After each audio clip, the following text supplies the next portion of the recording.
Today at the National Press Club, the Trade Minister, Andrew Robb. It's 10 years since the Australia-US Free Trade Agreement. More recent signings with Japan, Korea and China are being celebrated, and trade negotiators are still working on the Trans-Pacific Partnership. Andrew Robb gives an update in today's National Press Club address.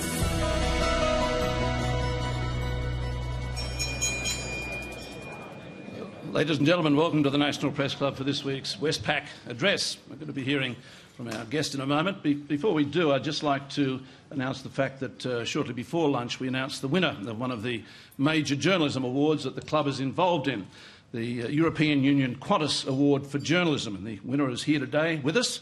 Would you please congratulate the business editor for ABC News and Current Affairs, Mr. Peter Ryan.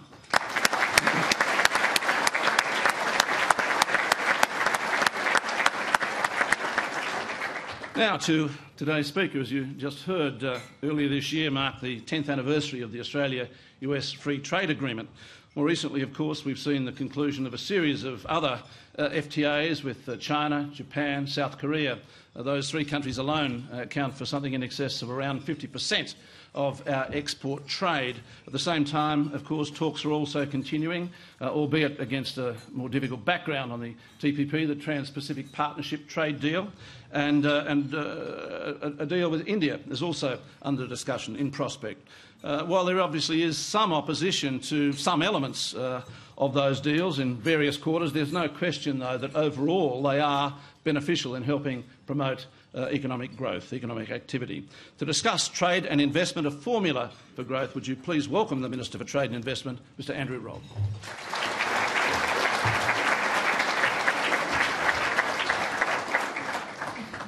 Well, thanks very much, Laurie, and good afternoon, ladies and gentlemen. Thank you for your interest, great interest, though I can't see a CFMEU table here today, but anyway, I'm sure I'll catch up with them. It's a real privilege to be here at the National Press Club as the Minister for Trade and Investment. I last addressed the Press Club when I was the Federal Director of the Liberal Party following the 1996 federal election. So it's been a long time between drinks or ties or whatever gift you bestow these days, Laurie. But it is a pleasure to be here. After that election nearly 20 years ago, I was asked by the newly elected Prime Minister what I wanted to do, and I told him that after 7 years as campaign director, with the scoreline 1-1, I was keen to get out of the bubble, that my instincts and my preference was to start my own business and have a go. And those 8 years I subsequently spent in business have always stood me in good stead after I decided to re-enter politics and stand for Parliament in 2004. Roll forward to just after the last election and another newly elected Prime Minister asked me what I wanted to do. I'd spent a lot of time thinking about this over the time spent in opposition, as you do, and particularly through my role chairing the policy development process for the Coalition before the 2010 and the 2013 elections, where the policy issues ranged right across the work of government. And other than Treasury, which was already ably filled, I thought that the trade portfolio offered a profound opportunity to contribute to reshaping of our economy for the better by being the catalyst for significant microeconomic reform. Because unlike the era of GATT, which ended in 1994, only 2 years before my last Press Club appearance, now the role of Trade Minister is not being swept along by powerful external currents of multilateral trade deals involving 150+ countries. The difficulty of landing the TPP with only 12 countries, albeit 40% of world GDP, illustrates how these multi-party, multi-government agreements, how difficult they are. By the way, I do think the TPP is still doable, but it has to be the right deal for Australia. Yet with no WTO deal in 2 decades, in the modern era, as a country, you've got to row your own boat in cutting bilateral trade deals or risk our economy missing coming waves of growth.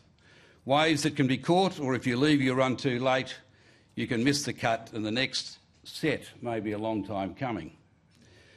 This all helps explain why we place such priority on quickly concluding free trade agreements with firstly Korea, then Japan and most recently China.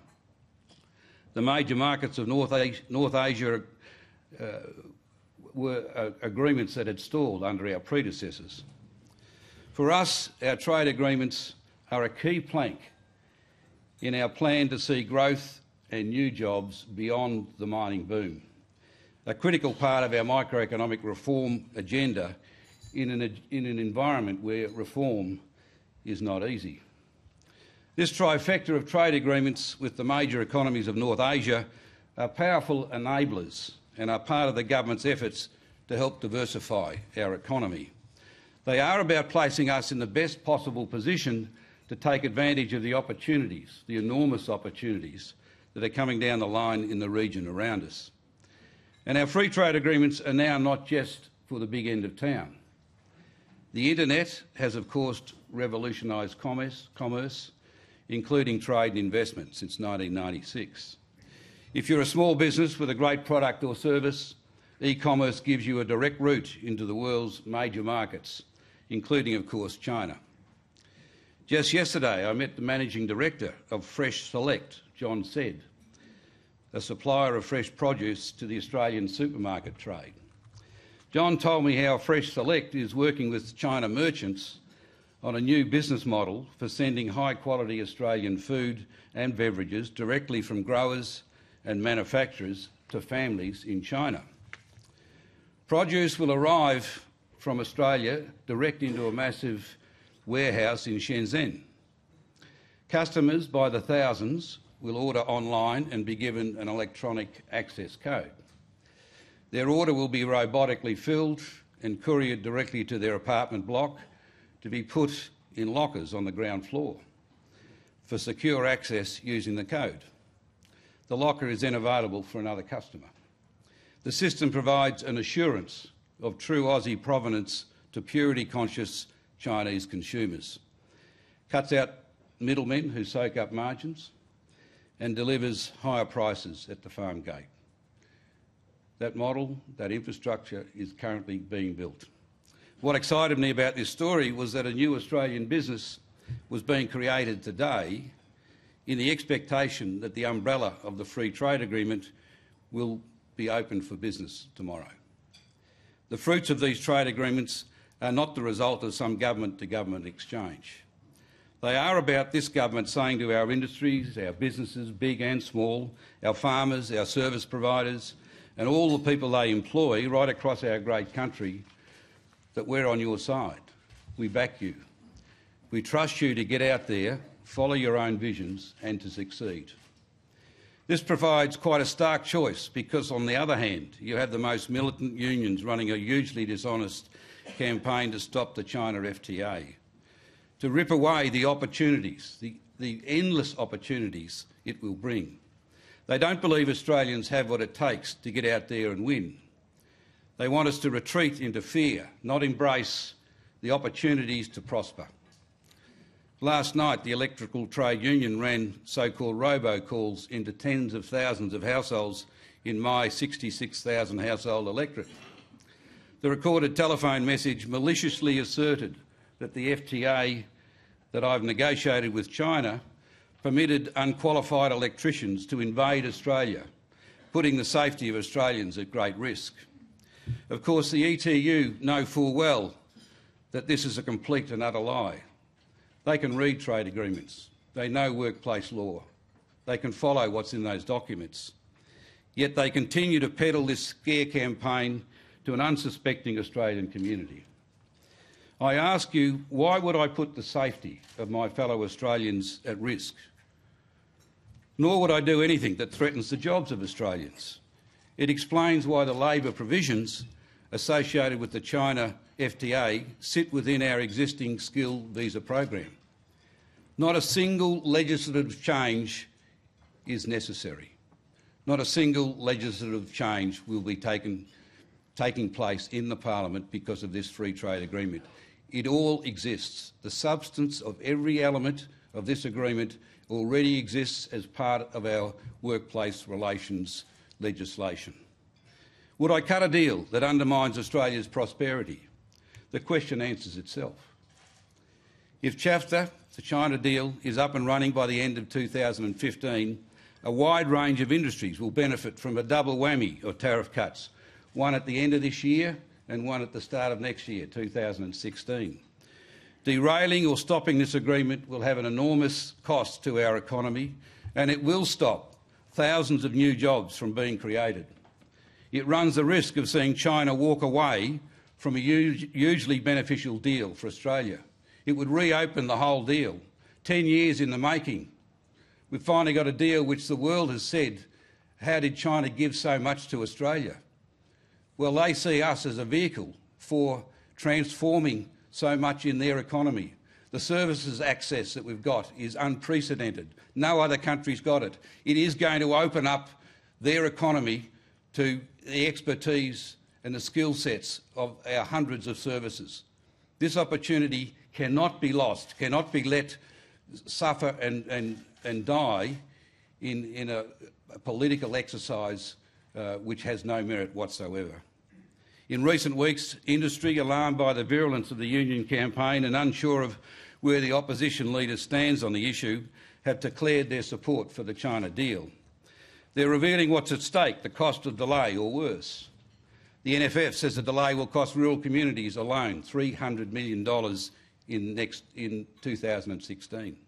Failure to ratify will cost the red meat industry $100 million next year, dairy up to $60 million, wine up to $50 million and grains more than $43 million. The coal industry says that every week of delay will cost it about $4.6 million per week in extra staff payments on thermal and coking coal, risking jobs at some mines already right at the edge. While the Financial Services Council warns that if the China deal is stopped, it would cost the economy more than $4 billion and almost 10,000 in financial services jobs alone by 2030. So there you are, 10,000 jobs by 2030 in the financial services alone. Perversely, what the anti-trade elements of the union movement ignore is that our free trade agreements translate into jobs and opportunities for everyday Australians, such as Kimberley Campers owner Bruce Lockton in Ballina, who has big plans to export his caravans into China as a result of the FTA. He has already applied to double the size of his premises and hopes to add between 30 to 40 staff. Under CHAFTA, the 10% tariffs on caravans will be eliminated. He'll be in the race. With the one-child policy, Bruce figures there's a lot of grey nomads in China with time on their hands. Macadamia Marketing International's General Manager, Larry McHugh, says with the Korean Free Trade Agreement, we've moved from 100 tonnes last year into that market to 250 tonnes this year, and we believe that we can get double growth each year for at least the next 5 years.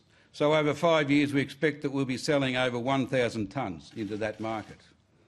Fletcher International's export is one of the largest meat exporters in the country, employing about 1,200 people.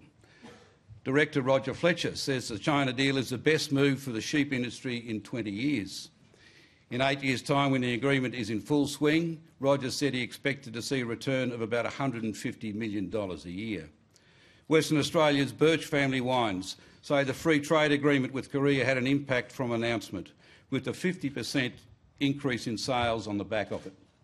Now we're gearing up for their move into China, said the CEO, Jeff Birch.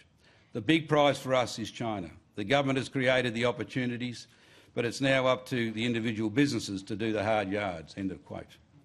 Blackmores is significantly expanding its presence in North Asia following the tariff reductions secured under the Korean Free Trade Agreement and similar commitments under the China Free Trade Agreement. Chief Executive Christine Holgate said, I can absolutely see the demand for our products from Chinese consumers. I can also see that there's a big differential in pricing between Australia and China, a very large contributory factor, these tariffs. This agreement will take that away. We've just hired 50 new people in Australia, and it's really all on the back of the growth that we're having in Asia across the region. So it's small business, it's medium-sized business, it's large business who are already responding to the announcement of the agreement to set themselves up to take advantage of this. It's all jobs, it's prosperity, it's opportunity, and it means we've got the capacity because our reputation for our services and goods, I tell you, across Asia is absolutely gold standard. Gold standard. They want our services, they want our goods, and they are facilitating that with these agreements. It's just a taste of what the unions are campaigning to stop. Surely sanity will prevail and Labor will ultimately support this agreement with Australia's biggest trading partner, so the major benefits can begin to flow into communities around our country. The other thing that's changed for trade ministers since 1996 is a recognition of the critical complementary role of investment to boosting our trade performance. When it comes to encouraging investment in our economy, Australia has to work harder now than we've done at any time, certainly for this part of the century. Since the GFC, around the developed world, business investment has fallen as slow economic growth and low business confidence takes its toll. Yet the one exception has been the key resource and energy exporters. Australia, Canada, Norway all had higher gross investment ratios in 2014 than before the GFC. But now, as we all know, the tide is turning. Australian mining investment in the March quarter was 14% lower than a year ago. Sharp falls in resource and energy export prices has equally affected investment in South America, Indonesia, Russia and South Africa. Growth in China's business investment is expected to slow further as the economy rebalances from investment-driven growth towards greater domestic consumption. So that will in turn dampen the rate of growth in commodity demand, particularly in resources and energy. So unlike the period of record terms of trade from 2008 to 2013, we can't rest on our laurels and expect the allure of Australia's natural endowments in resources to do all the heavy lifting. We've got to focus on making Australia a more attractive destination for investment in a way we haven't had to do so for many a year. That's why, as Australia's first ever investment minister, another attraction taking on this job, I've spent as much time listening to our major investors as I've spent in meetings with my overseas trade counterparts. I've conducted 67 investment roundtables across 27 countries in the last 18 months. And it's why I've focused the efforts of the Department of Foreign Affairs and Trade and our Trade and Investment Promotion Agency, Austrade, on a few simple things to assist the private sector in identifying new business opportunities and making investments to back them. We've opened new markets or improved our competitiveness for Australian exporters through the free trade agreements. We've attracted private sector expertise into Austrade in 5 investment priority areas of food and agribusiness, resources and energy, tourism infrastructure, economic infrastructure and advanced manufacturing, and services and technology. That's bringing a sharper focus on talking to business, identifying impediments to investment, and working across all levels of our federation to unblock them, to make sure that we get a reputation for an ease of doing business. We are facilitators in this respect. And this approach is already delivering results. For the financial year ending June 2015, despite the mining tide going out, Austrade's investment outcomes in terms of private sector inwards investment attraction were up 28%, with capex of almost $7.75 billion, with nearly 12,000 construction jobs and over 5,200 operational jobs. Jobs right across Australia, such as Saab establishing a new advanced maritime systems centre in South Australia, helping to position Australia as an advanced manufacturing centre in Asia, initially providing 100 jobs, a number that's expected to double when the centre becomes fully operational. Or the entry of the Wanda Group into Australia as a direct result of their engagement in last year's Australia Week in China event, resulting in a major multi-billion-dollar tourism project on the Gold Coast, and a direct flight, by the way, subsequently, between the Gold Coast and a major city in China, resulting in also an acquisition also and redevelopment of the Goldfields House in Sydney as a luxury hotel and apartment complex, creating hundreds of jobs for local construction workers and their suppliers, heading towards $4.5 billion from just that one company who came to an investment seminar in Shanghai and saw that he was underweight in his global investments in Australia in tourism. Or the investment by India's Cognizant Technology Solutions to acquire Melbourne web and cloud service provider Odachi, enabling small Australian IT companies access to new global customers. These days, service sectors are where the jobs exist. 9 out of 10 jobs in Australia are in the service sector. And there is enormous scope for growth in international markets because while services account for 70% of our economy, nearly 75%, they represent just under 20% of our total exports. And when I speak of services, people often are thinking that I'm talking about financial and legal services. Well, of course, they're an important part of the mix, but services cover dozens, if not hundreds, of other areas of expertise, including architecture and design, engineering, environmental services, transport and logistics, IT, tourism and hospitality, through to healthcare, aged care, education and vocational training, and the list goes on and on and on. They are all in demand. I tell you, the biggest surprise I've had going and travelling the region now for 2 years has been the endless requests for me about these sorts of services, these mix of services that might be available. Can I put them in touch with companies that have got these services? They are moving from an industrialised model to a model involving greater consumption. They need to move to a services-based economy because that's where the jobs are. And they've still got hundreds of millions coming out of rural China into urban China. And they won't have the jobs unless they become a service-based economy. They need, they want, they're attracting, they're asking for our service providers to make these things available, to set up in those markets, take the opportunity, chance your arm and grow from a $23 million market into a 1.6 billion person market.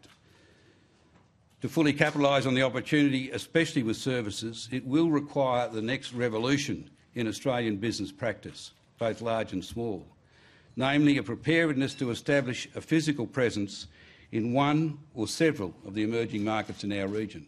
And for small and medium business in particular, it is now possible. The connectivity of airlines, the IT costs, the real-time opportunities to deal. We are in the same time zone as these countries. It's a great advantage. These free trade agreements, along with the digital age and the growing transport connectivity, provide a very cost-effective opportunity to expand Australian service businesses from the market of 23 million into what is going to be billions in the region.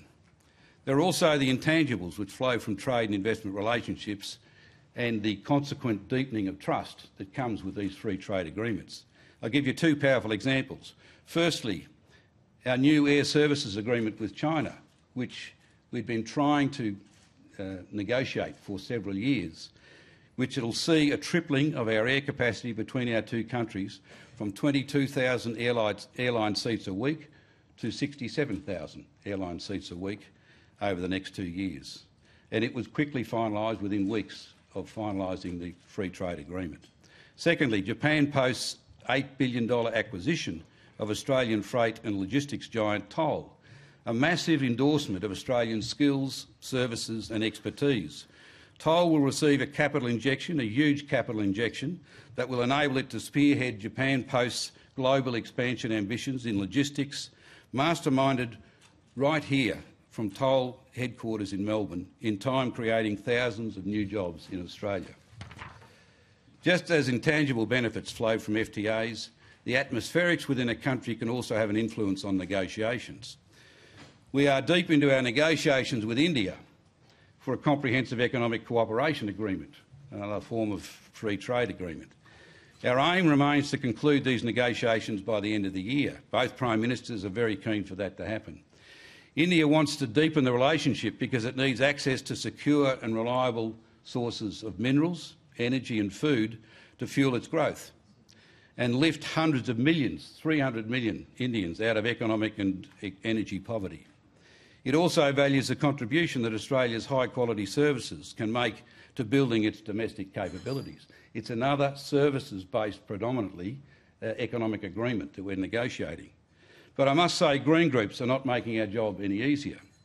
In the last week, we've seen a decision overturning an approval for a project involving a major Indian investment in Australia, the Adani project in Queensland, where the reason was not the substance of environmental outcomes. The reptiles in question were the subject of specific conditions already in the environmental approval, but they challenged it on narrow procedural grounds. So all of the approvals have been done over a long period of time, and they've come back on a technicality. It was lawfare brought about by activist groups to whom the skink is simply a patsy. They just wanted to kill the project because they don't like fossil fuels. And they've got access to literally unlimited funds from international green groups who are feeding and dictating things that are happening in our own country without us having the opportunity to influence those decisions. This US project, or the $7 billion US project at the moment, which will grow to $21 billion, is expected to generate more than 8,000 jobs during construction and over 5,000 permanent jobs during the 100-year life of the mine. It's ready now. It's ready now to go, except for these legal challenges which have taken place. Here we have the largest Indian investor in Australia, a company that's already invested $3 billion in Australia so far, followed our rules in a very patient manner over the past 7 years, and now have prior approvals overturned on a technicality. You think that's not going to change India's appetite to get an agreement with Australia this year? It makes it all the more difficult. It would be remiss of me today not to acknowledge the 10th anniversary of OSFTA, our free trade agreement with the US, which the Howard government concluded with the second Bush administration back in 2005. I understand we've got some of the original Australian negotiators here today, and I'd like to recognise them and thank them for their contribution.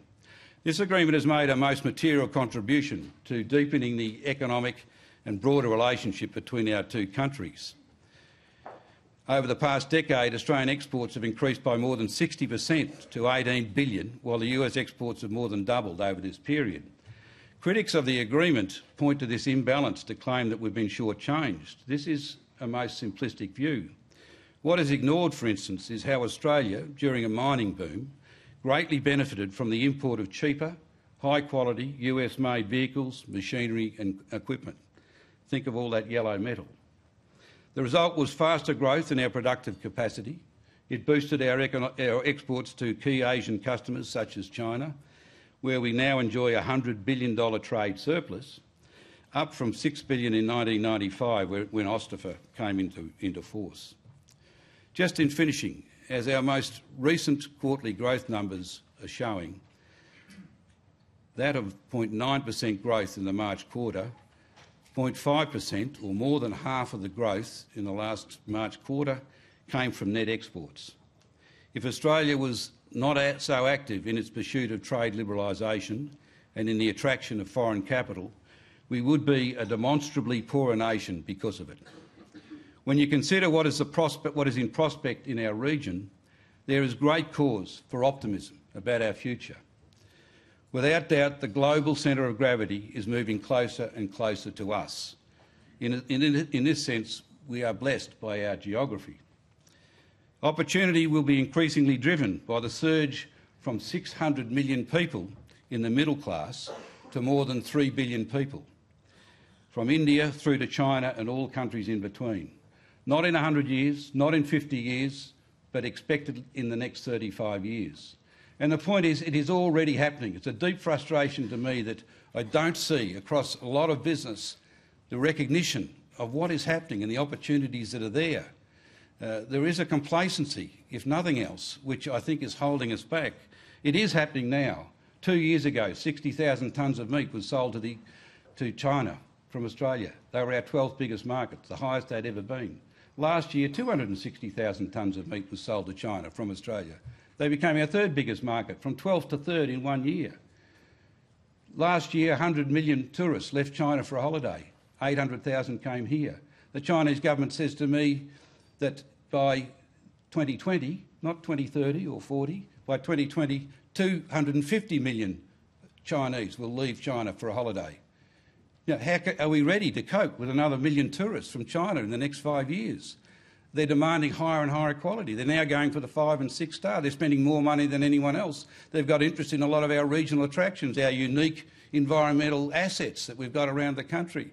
We need to accommodate this, invest for it, get ready for it. The opportunities are coming, and they're coming now. They're not there in the future. And it is a source of great encouragement to me. But even things like architecture. We've already got 80 studios currently active, architectural studios in China. We've got 1,000 Australian architects working currently on Chinese projects in residential, commercial, tourism, leisure, sporting facilities, all these areas. It's happening now. And these are real opportunities. They're real jobs, and it's a sign of the future. It's a sign not of the very distant future, it's a sign of our future in the years immediately ahead of us. I suspect that in 2025, if I had the privilege to come back here again to mark the 10th anniversary of the China deal, we would see that these 3 free trade agreements, and particularly our agreement with China, will have proven to be an economic policy change as profound and beneficial as the opening up of Australia in the 1980s following the float of the dollar, something that echoes down through the decades. We are, as a country, at a bit of a crossroad on this now. We are all the better for this opening up and embrace of the economic dynamism within Australia. Australians have benefited from 24 years of uninterrupted economic growth because the opening up of Australia has been a bipartisan issue.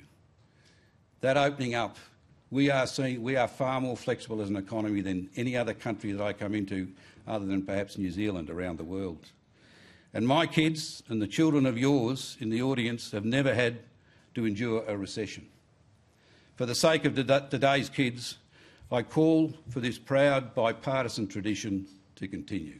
Thank you.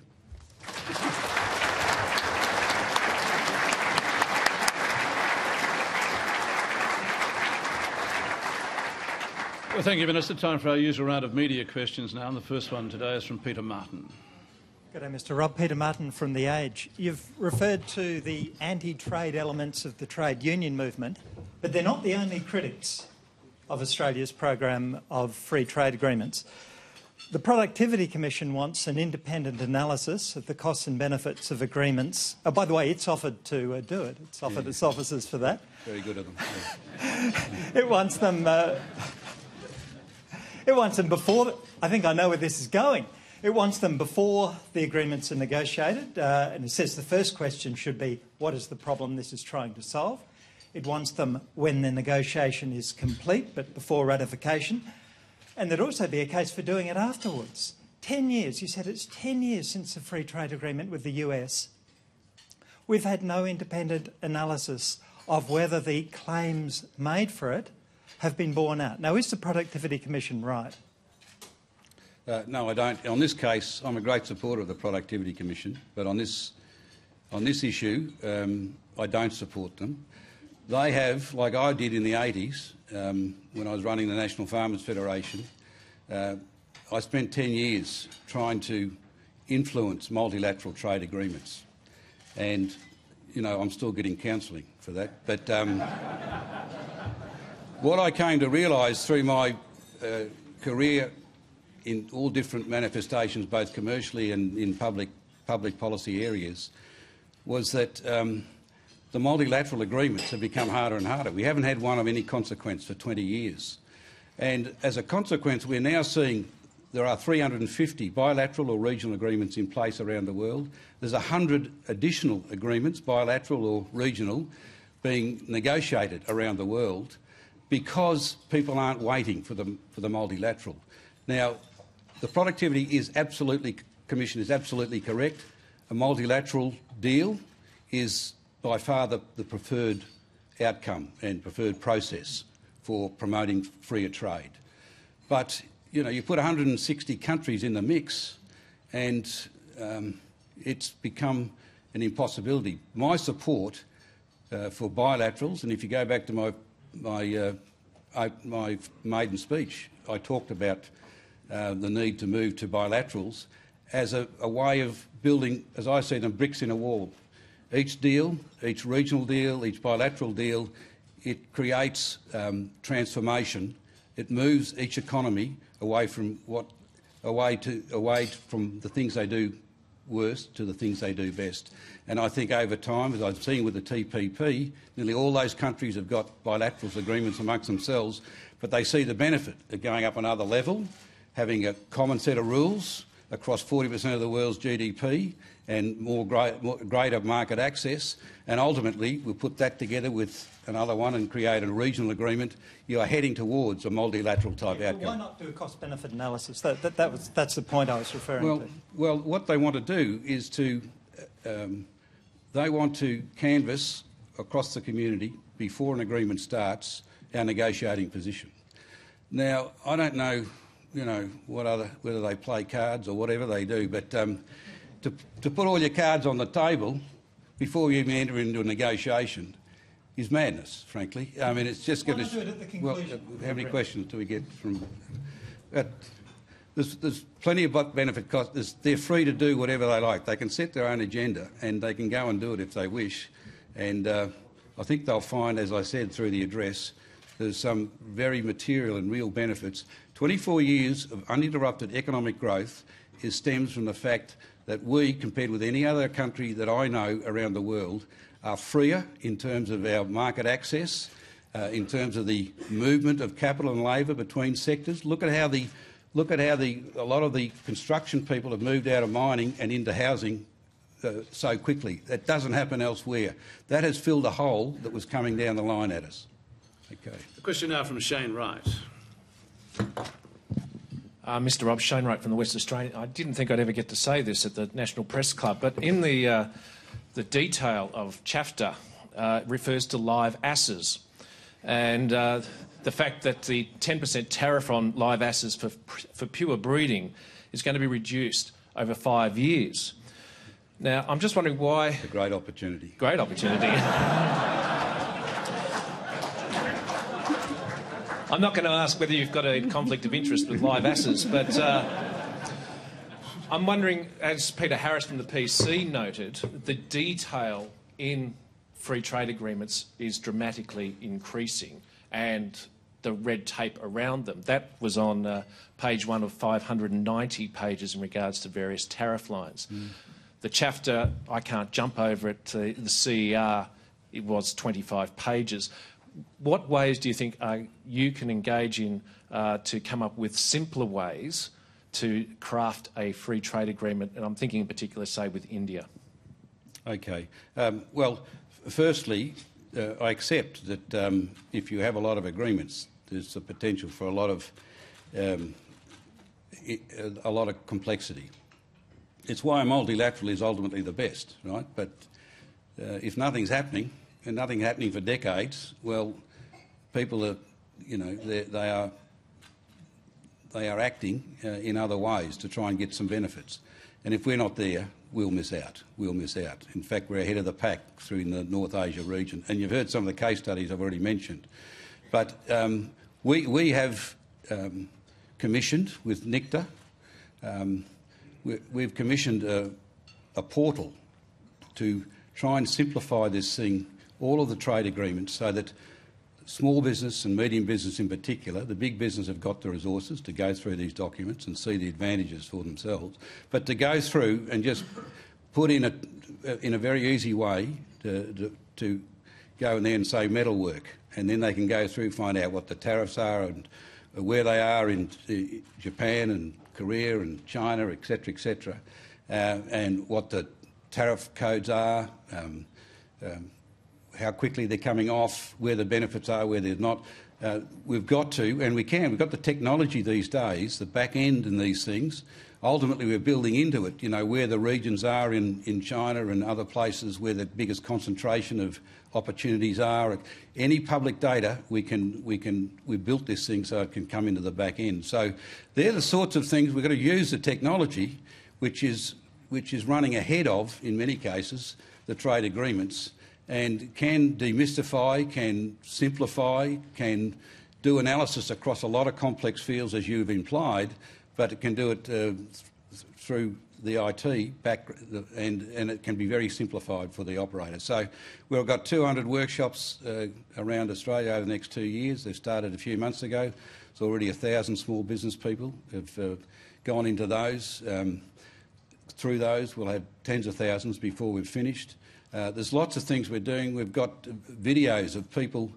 We've got a video coming out next month of 10 case studies of people that have taken advantage, small business, small and medium business, of the deals already, with explanations of how people can go. There's a lot of work to do. It's not sexy. It's just hard yakka. But the opportunities are there. People are already identifying them, and you know, we've just got to do our best to demystify it for people. John Kerrin. Minister John Kerrin from the Australian Financial Review. I'd have to say your mood on the prospects of a TPP deal has wavered a little bit over the last few months. I just wanted to check what the temperature is like at the moment, whether you truly believe a deal can be done before a US election, and where the breakthrough might come. Okay. I think it's still doable, as I said briefly in the speech. We did really get very close, but, you know, like there's some Chinese saying, I think, that, you know, once you're 95% of the way there, once you've done 95% of the work, you're 50% of the way there. The last few yards are very difficult. And really, there's a couple of issues, two big issues. There's other things that in our bailiwick, such as sugar, etc., which are not finished because I wasn't happy. But the big stumbling blocks, motor vehicles, and it's really between the NAFTA countries, Mexico, the US, Canada, and Japan. And they'd got to a stalemate. There's a similar problem with dairy, and those four countries again. If they, in the next few weeks, can resolve those two issues, out of thousands of issues, by the way, then I think we could complete this in a couple of days sitting. We will reconvene if they get to that point. And, but if it gets too far down the track, so it's doable, but I'm not sure what the heat over there politically in the US is, of course, getting red hot. Canada's into an election already. So there's some complications, and the closer we get to a US presidential election, the more prospect of it falling over. I do think that if we could at least get to the point where we shake on it, its formal implementation in the 12 countries could then take whatever time is necessary, depending on the politics. But if we don't shake on it, my experience in doing deals in business and in government over nearly 40 years is that the chance are it'll fall apart. We won't get back to it. And that's my fear about the China thing. If we start to play around with things that, for no good reason, because they're being misrepresented, then we open up a China deal. China's had 10 years. They've got bigger fish to fry. We could find ourselves being looked over in the years ahead, and we may not get back and complete that deal. It's there for the make. It's there for a Christmas present for all of Australians. Katrina Curtis. Minister, Katina Curtis from Australian Associated Press. Who else in Asia is on your wish list for getting free trade deals? And do you anticipate any side effects on the likelihood of our reaching any new deals in Asia if Australia does legalise gay marriage? To answer the second one, no. I mean, there's lots of different, depending on the religious nature of the countries and whatever. But from my observation, social issues tend not to be a factor in a lot of agreements, in trade so much. They are, of course, in other geopolitical senses. But the other priorities we've got, of course, India. We don't want to put all our, I mean, it is in the region, but it's, we don't want to put all our eggs in the North Asian basket. And so if we do India, we've really got, all of our top 5 countries. We have started with the EU to have discussions. with the EU. Indonesia is an important. I don't know how quickly we get to a formal arrangement, but I'm taking in excess of 200 business people to Jakarta and other parts of Indonesia in November. We've got to build the trust. We've got to build the presence on the ground. At the moment, we've got 250 Australian companies in Indonesia, and yet we've got 350 Australian companies in Dubai. You can throw a stone over Dubai, and we've got 350 Australian companies. We need to get a physical presence on the ground so that even the geopolitical issues get resolved far more satisfactorily, because you build trust, and life is built on trust. All our relationships are most successful where there's a huge trust element, and it's personal contact. So we get a lot of companies. Indonesia looks like being the fourth biggest economy within 15 years, 20 years at the outside. They're on our doorstep. They're not going to move. They're heading towards 300 million people. They're the biggest Muslim nation on earth and they're a democracy. They're very important to us. So we don't have to do everything through trade deals. A lot of it can be done by other means, but we've got to have a big connection with Indonesia. It's a high priority. A question now from Paul Cross. Minister, Paul Cross from Pharma and Biotech Dispatch. My question's about the TPP and data exclusivity for biological medicines. This is obviously a fairly topical issue. It's something that the US is pushing and that Australian government is publicly opposing, along with some other countries.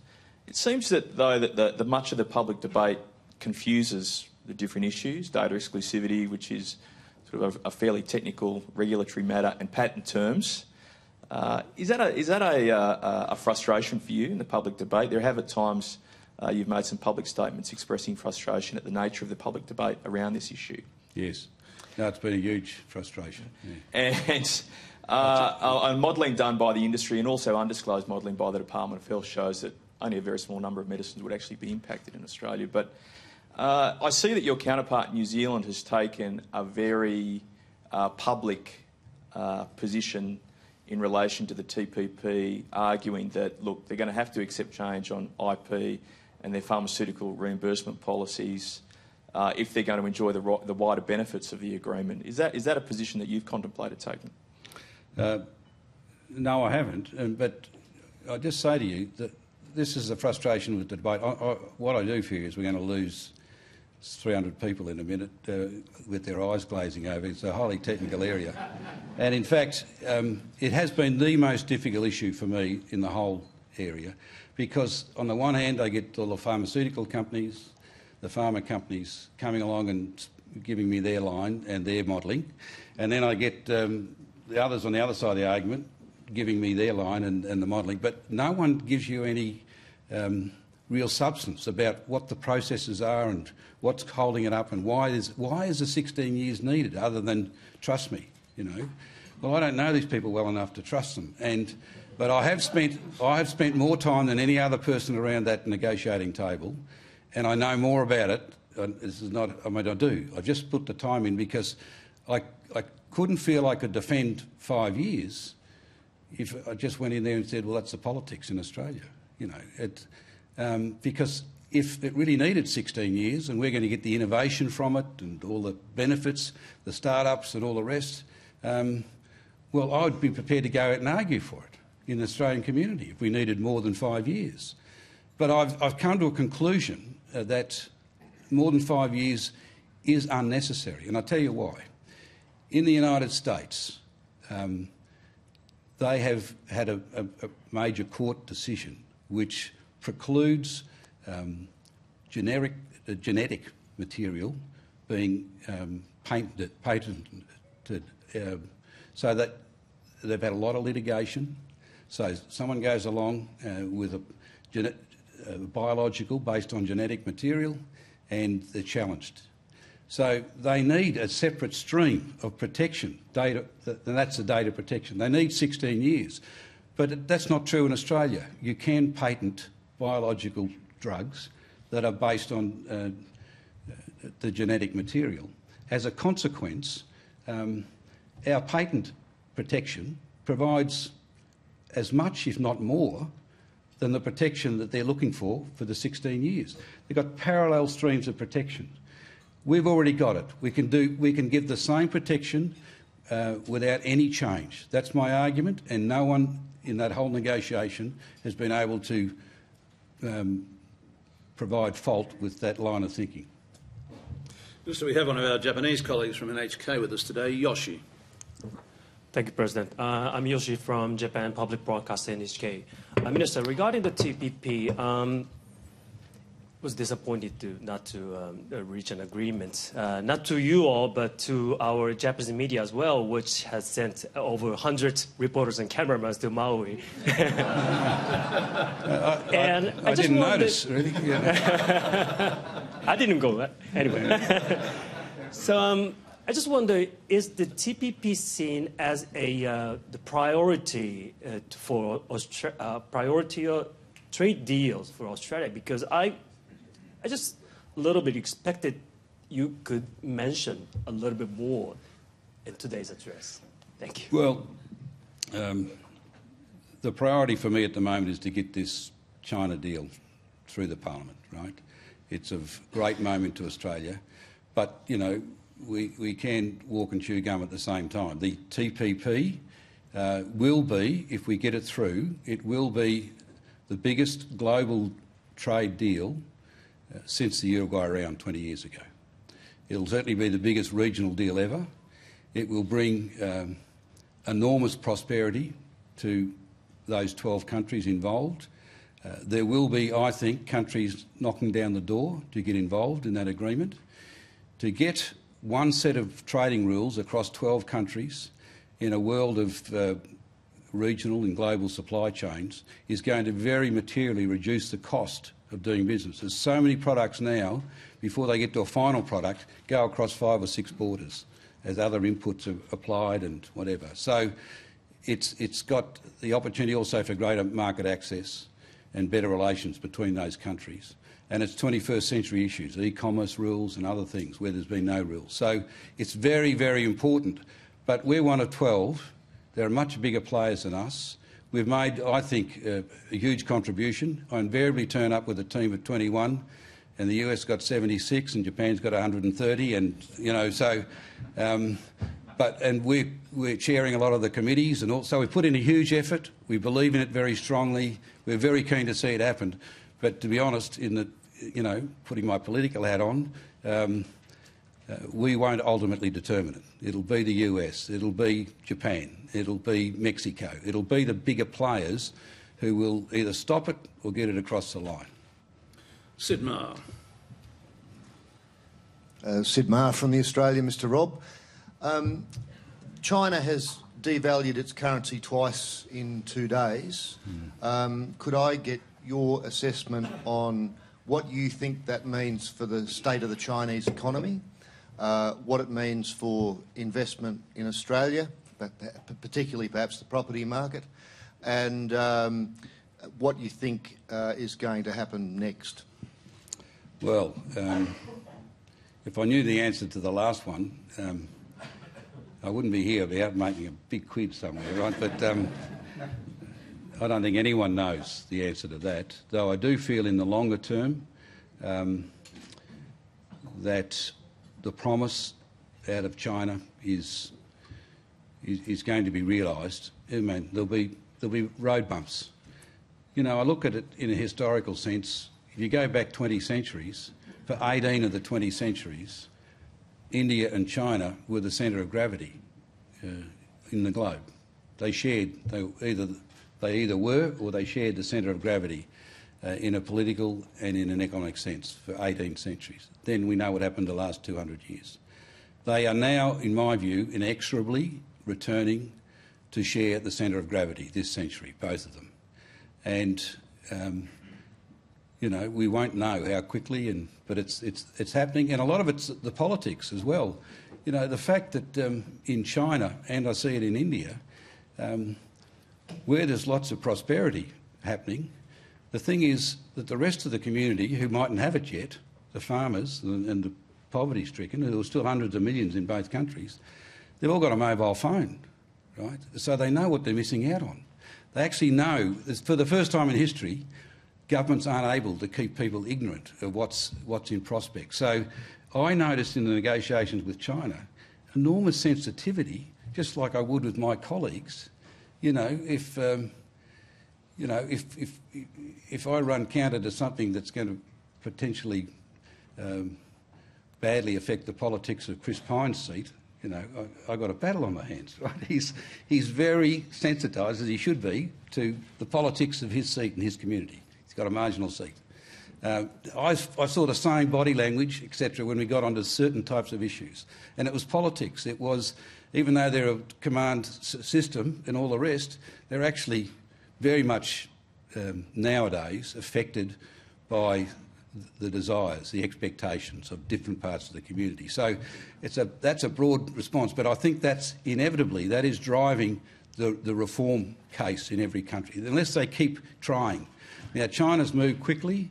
The exchange rate issue, I think, is an attempt to restore some competitive position, and I don't know what will happen next. I don't think anyone does. I think they're working their way through it, and it might get worse before it gets better. But I do feel that, in the medium term, if not the very short term, that we're well placed to try and maintain and increase and lock into the opportunities in that economy, but don't put our eggs in one basket. Colin Bettles.